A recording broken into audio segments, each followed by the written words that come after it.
我上小学时候就是一条舔狗，小学的时候同桌有钱，每天零钱票子一抽屉。我每天给小公主跑腿，跑一次5块钱，我见钱眼开，小公主就连上厕所我都护送着。小小年纪，我的存钱罐里装满了钱。后来小公主转走了，靠着存下的那笔钱，我读完了小学。我上中学的时候，我干了点小生意，主要是趁中午吃饭的时候，在校外的小卖铺采购一大书包零食，然后大课间加价卖给班里的学生。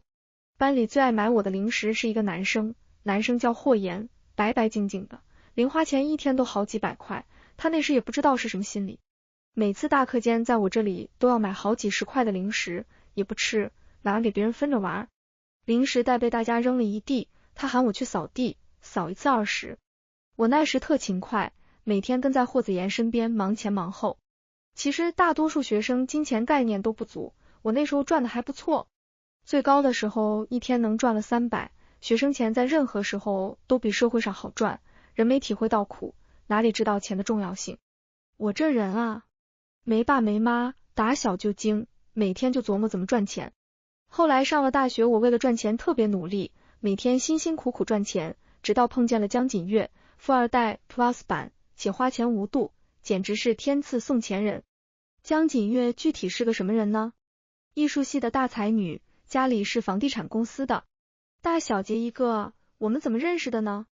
我是纪律会会长，这已经是我第12次查到她逃课了。他们辅导员看着查课表，极为愤恨，有钱了不起？那什么，同学，这个名字不用帮他消。他辅导员一发话，我也不说了，每天依旧是记名。终于在放假前，他找过来了。他问我怎么回事，我小心翼翼回答，学姐，我也没办法的。没有办法想办法。他靠在沙发上烦躁地看着我，我后来还真给他想了办法，我带着大小姐跑了好几趟，是解决了。大小姐对我的狗腿角色非常满意，大约是高兴，又看我穷得不成样子，随手把自己的一个金挂坠给我了。3万的挂坠，我对大小姐表示了我最崇高的敬意，每天早晚安地恭候着。后来有一天，江锦月问我，我是不是想追她？我心下一紧，小心回复，您是不喜欢我发吗？那我之后不发了。他没说话，许久，对话框里才回过来消息，你是叫齐修远是吧？是的，可爱猫猫表情。校草霍言你认识吧？认识的。他有一门挂科，明白了，我这2天帮忙问问。行，谢谢呀。江锦月不愧是我心目中的富婆，下面还接着发了个红包，5000的。我也没客气，领完立马又回了个感谢的表情包。大约是刚开始收了江锦月太多的钱，以至于后来谈恋爱的时候，江锦月对我说的最多的一句话就是齐修远，你就是冲我钱来的。我也没解释，毕竟我本来就拜金，他给的每个红包我都要了，我又配不上他，我一个一无所有的孤儿，总要多赚点钱吧。我和江锦月怎么谈的呢？这还要从霍言说起，说起来我和霍言还挺有缘分，同一所初中，同一所高中，后来又考上了同一所大学。只是上大学以后，因为专业相差太大，我们就很少联络了，偶尔碰见也能打个招呼，但也仅限于一个招呼罢了。他是学校里的校草，成绩又好，人又帅，家世还好的公子哥，他拥有我想要的一切，也是江锦月苦追不到最喜欢的白月光，而我只是江锦月的全职舔狗。我们俩本来没什么关系，但毕竟江锦月喜欢他。某天深更半夜，江锦月给我打电话，问我有没有车，我说有。他说他喝酒了，不能酒驾，随手给我发了个红包，让我去接他。深更半夜，我骑着我破旧的小电驴，大小姐坐在夜店门口，看着我没憋住就乐了，我还第一次坐电车呢。我沉默地看了看自己的2手小电车，这电车多少是有些委屈大小姐了，要不我帮你打一辆出租？江锦月却难得的好脾气，不了，出租坐着难受，电车就电车吧，刚好能透透气。我接了他，只是他没到学校就开始发起了酒疯，一边小声哭一边碎碎念，他拒绝我了。我第一次表白男生，他居然拒绝了，他是觉得我除了他没人要吗？江锦月整个在夜风越发的委屈，后来他索性抱住了我的腰，靠着我的背睡着了。少女的手臂柔软，我一瞬间僵住，我只是来接人，被抱这个价钱得另算。我车停的时候，江锦月表白了，他看着我，而是发了个转账2万的，然后走到宿舍楼前又回头，从今天开始，你就是我男朋友了。我愣住，抬头，江锦月已经走远，我最后还是收了转账，把手机塞进了口袋。大小姐真的很可爱，虽然她可能只是因为被拒绝，面子过不去才拿我找不。我半夜看着手机里的存款，越看越开心，最后乐呵呵的且安稳的睡着了。我有女朋友了，但这件事只有江锦月知道，她没说，我也没说。大小姐偶尔傲气的给我发个红包，备注过来吃饭，然后是个地址，我就过去了。大小姐真挺好，不但有红包，还省了一顿饭钱。有时候是单人局，就江锦月开了包间，悠闲的吃着饭，她娇气惯了，吃饭慢条斯理的，也看不惯我吃太快，我吞个2、3口，她就挑眉，这么快干什么？你先喝口汤啊。小小的一碗汤，我喝一口，抬头看她开心，转而继续干饭。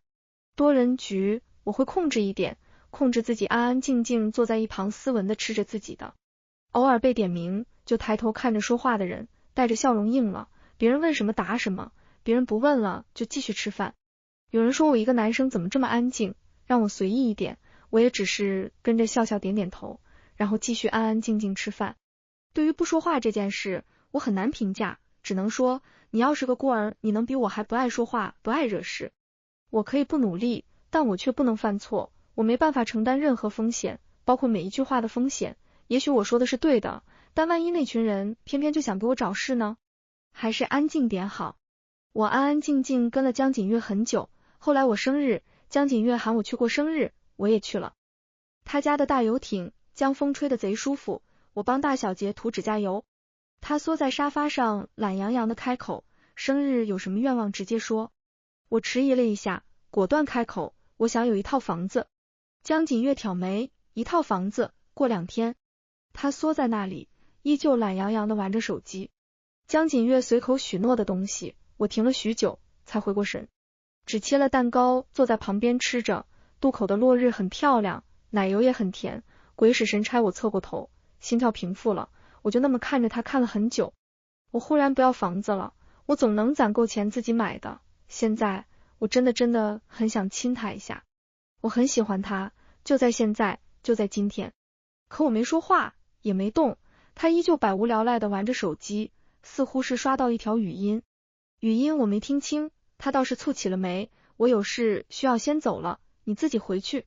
天暗了，我在路边扫了一个小电车，到宿舍才知道是校草霍言今天低血糖被送去了医院。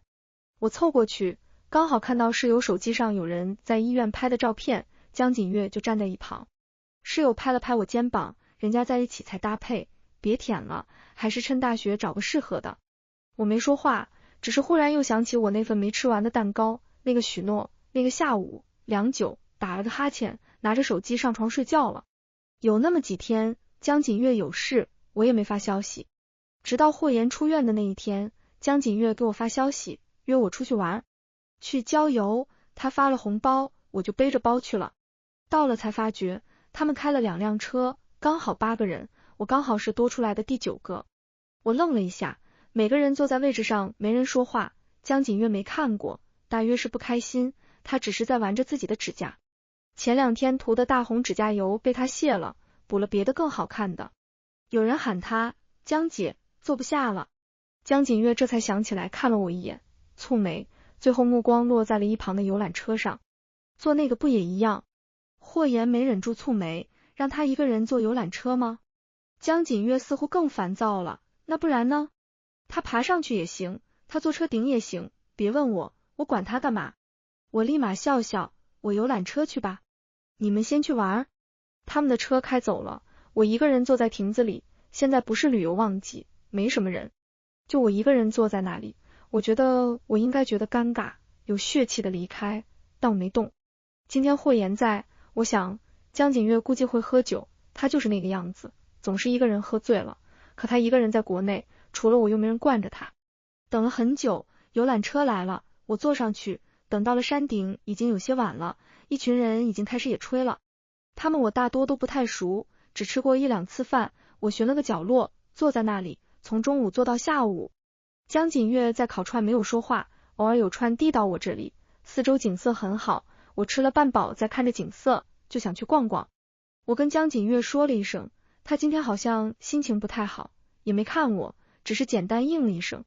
山间空气很好，因为出自福利院的原因，我很少有时间出来玩。我逛了快1个小时，估摸着他们也快吃完了，才走回去。只是事情有些超出我的预料，我看着那无人的空地，那一瞬间，我发现当舔狗最大的难过就是没人关注舔狗，总是喜欢了就喊，不喜欢了就丢在一边。已经是黄昏，游览车停了，我只能走下山，日落西山，我一个人又在山间，走一半的时候，我手机没电关机了。我依旧安安静静的走着，这条路有点像是我儿时从福利院出走的那条路，一样昏暗的光，一样逐渐模糊的四周，直至变成密不透风的黑暗。我找不到回家的路，而我爸妈也回不来了。我看着四周，月色下的树影阴森而恐怖，不过还好我不怕黑。但我有点低血糖，我有点晕，但又撑着不敢晕，我在这里晕了会死掉的。后来我整整走了一夜，也下了一夜。终于天亮的时候，我在公交车站等到了司机师傅，司机师傅帮忙充了会电，回头看着我的模样吓一跳，你这小孩脸色怎么这么白，是在这一夜？怎么不打110？我用力笑了笑，举了举手机，忘记看电量了，没电了。不要一个人半夜来爬山，来也要叫着朋友啊。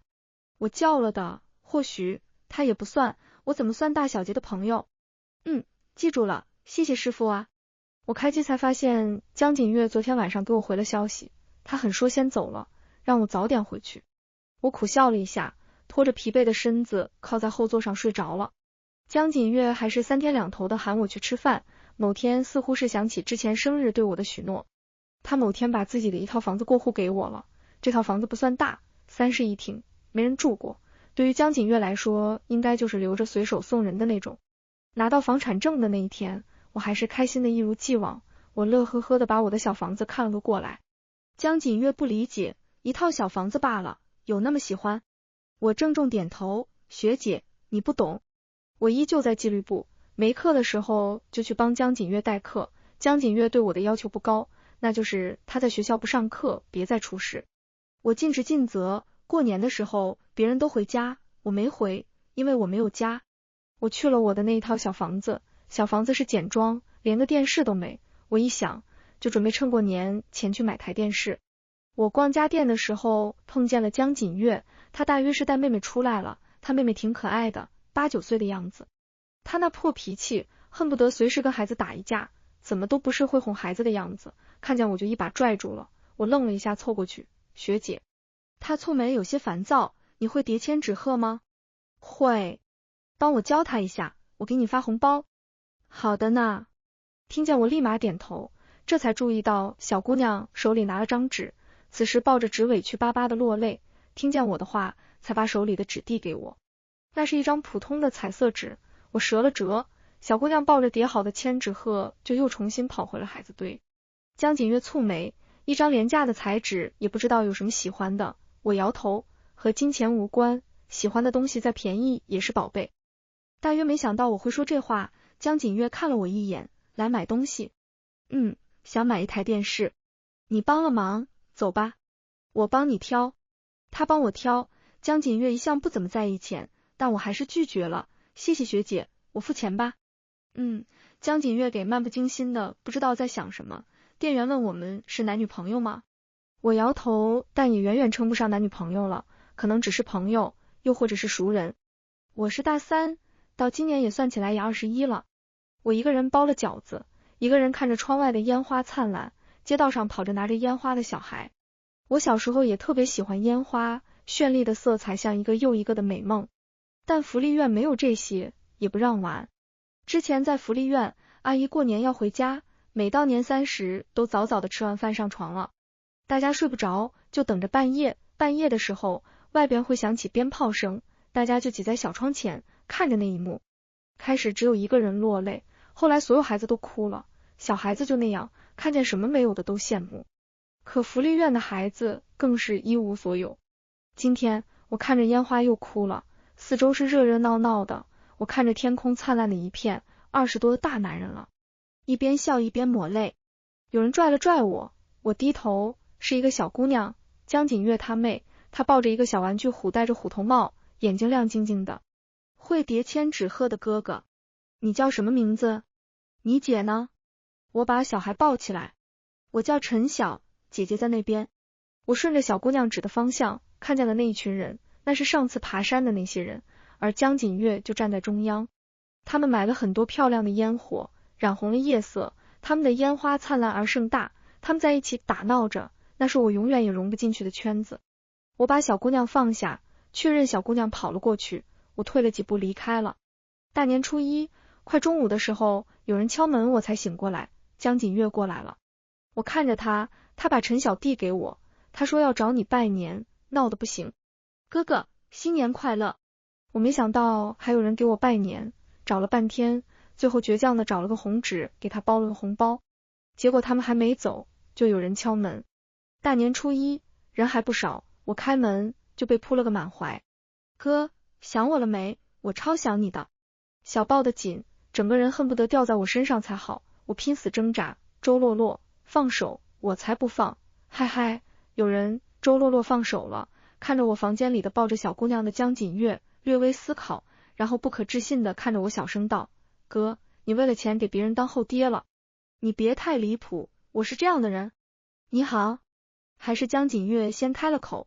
周洛洛笑了笑，姐姐好。你好。江锦月有些别扭，她一向不喜欢应对这种场合。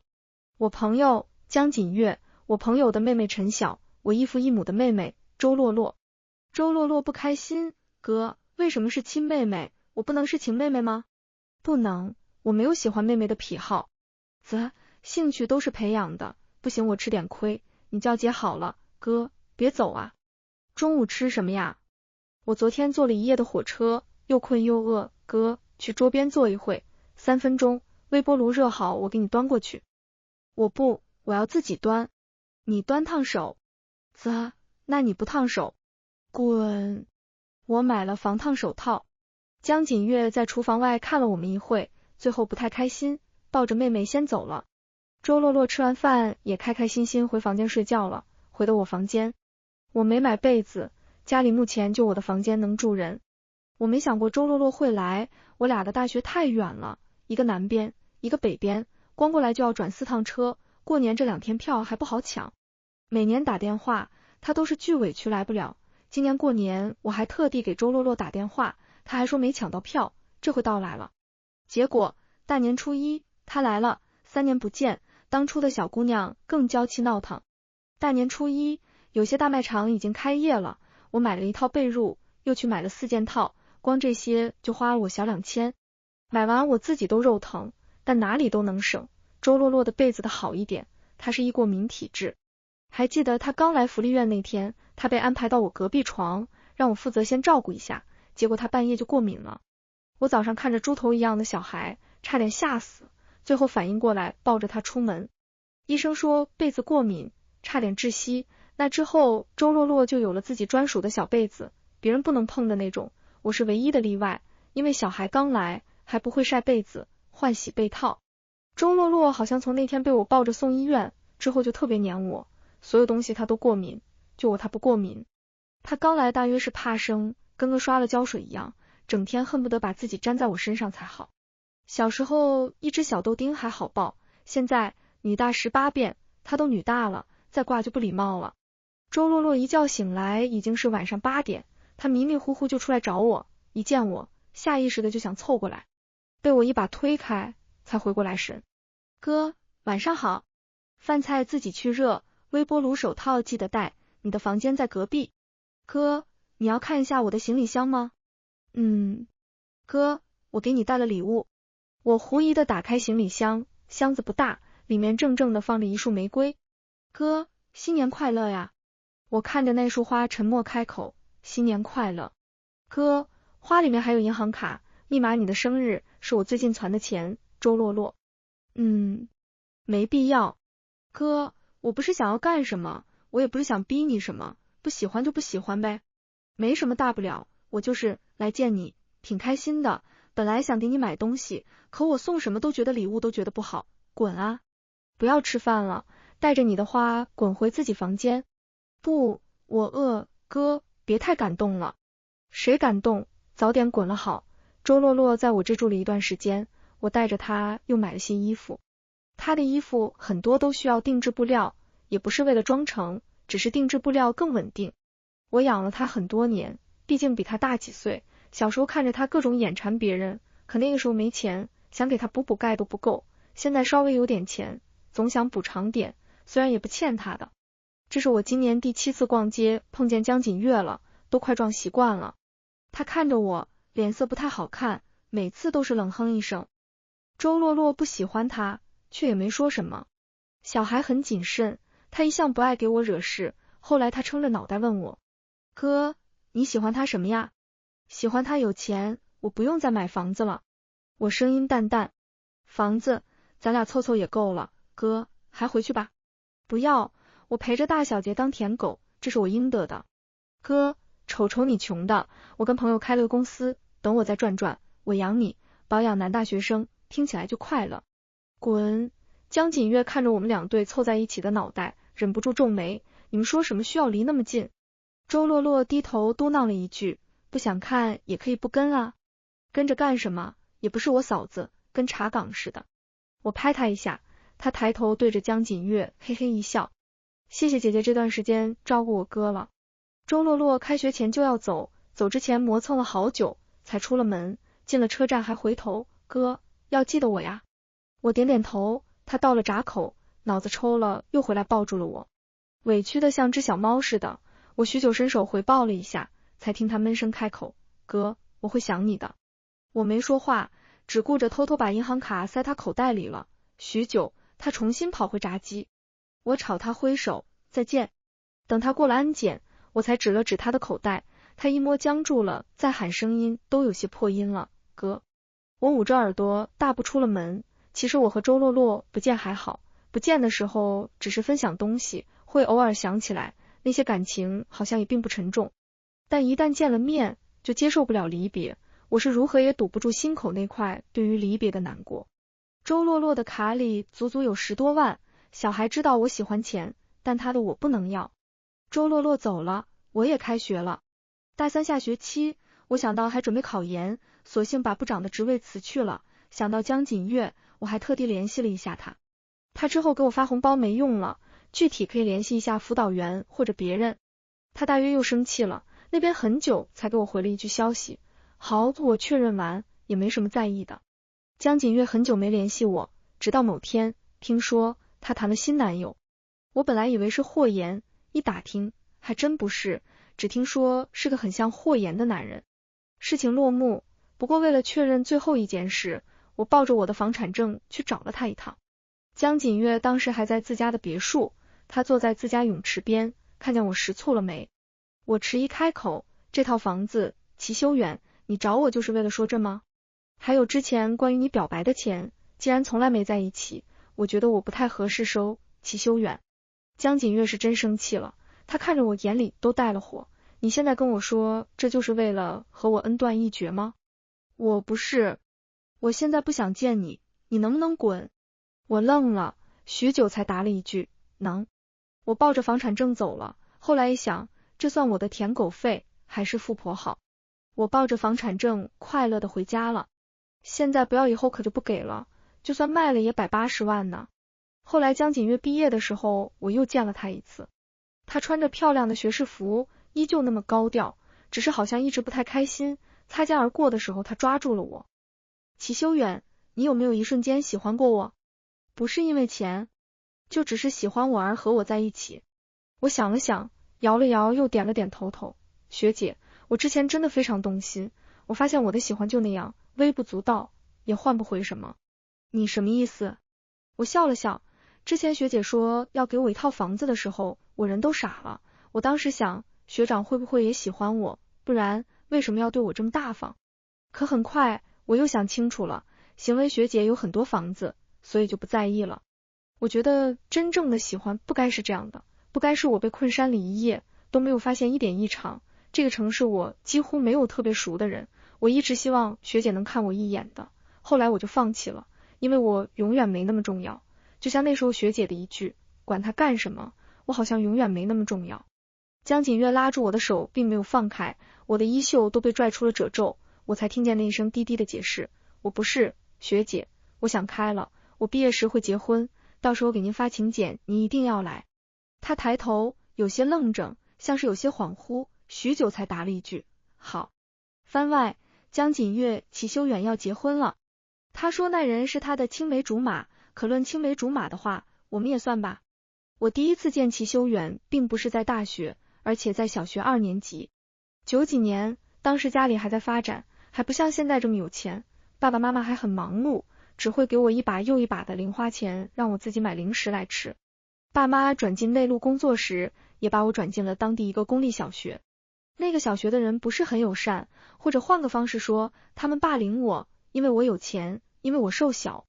当被抢了很多次钱的时候，我告诉了我当时的同桌，我同桌叫齐修远。齐修远学习好，又努力，他很忙，可百忙之中，总会抽时间把被困在霸凌中的我拉出来。我那时候总是很在他身后，他凶巴巴的说他打架收钱，我就给他钱。反正我有，后来我就习惯了事事有他在。他好像很缺钱，打一场架收我50，唯一一次收了100，是在我被霸凌者的男朋友喊同学拽到了男厕所。他们也不打我，就把我堵在男厕所里，堵到了上课。我那时还很小，人都傻了，总觉得自己要活不下去了。后来齐修远又来了，他进厕所时还随手拿了厕所旁的掏粪勺。他开始只是拿掏粪勺拍人，一群人不敢接，来回的躲，但也没有疗效，他们只躲在打不到的地方，就是不放我们离开。最后齐修远烦了，直接从一旁厕所掏了满满一勺，一群人大惊，纷纷大喊，你不要过来。齐修远也确实没过去，只一勺一勺的大粪泼了过去。那个味道，那天那个学校都炸了，学校要所有人请家长。也就是那天，齐修远看着老师，我可以多写几遍检讨，但我是福利院长大的，我没有爸爸妈妈。我愣了，那时我才知道，原来他是孤儿啊。我当时想帮他的，我疯狂买零食买饭，我给了他很多钱，可后来我要转学了。转学前，我找到了我家邻居，我送出了我最喜欢的骑车模型，我请他帮我照顾齐修远。我的邻居叫霍言，他后来也确实那么做了。只是我在国外待了很久，久到我都快忘了这段记忆了。我9岁出国，18才回来，我回来时已经和这个国家都有代沟了。我和他们9年高考不同，我是交换生，我总觉得我看不上这里的一切。我不上课，直到他们告诉我，我可能拿不到毕业证，我被父亲骂了一顿，我最后去了学生会。我看到了那个他，开始我只是觉得眼熟，他就埋藏在我的记忆里，我却没有想起来。我只觉得他怎么卑微贪财，而我一向最看不上这种人。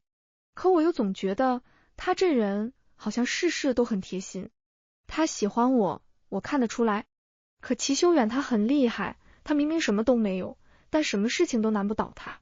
好像没了我，他也一样优秀，一种莫名的主宰感总想让我打压他。他陪我吃饭，别人问我喜欢他吗？我总是一句他也配。一起郊游，我让他去坐缆车。那次郊游，我也在生着莫名其妙的气，他既然那么好，就一直很强硬好了。我在等他总会有难处求到我面前。可我却没想过，却最后越来越远。后来他又要还我房子，我当时就气了，他还的不是房子，是想告诉我一刀两断，算干净吧。这房子我不能要，我真的不想算得那么干净。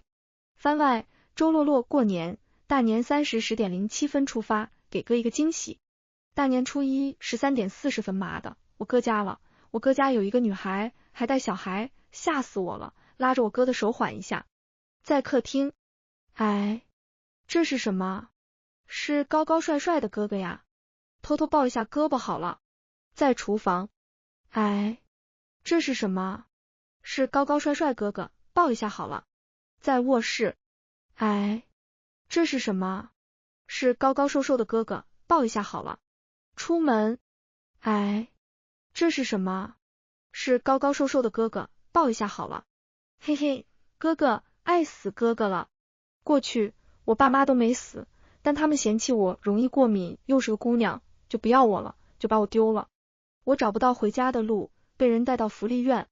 那是我第一次来福利院，我惊恐地看着一切。后来阿姨很忙，就把我交给了比我大几岁的哥哥齐修远。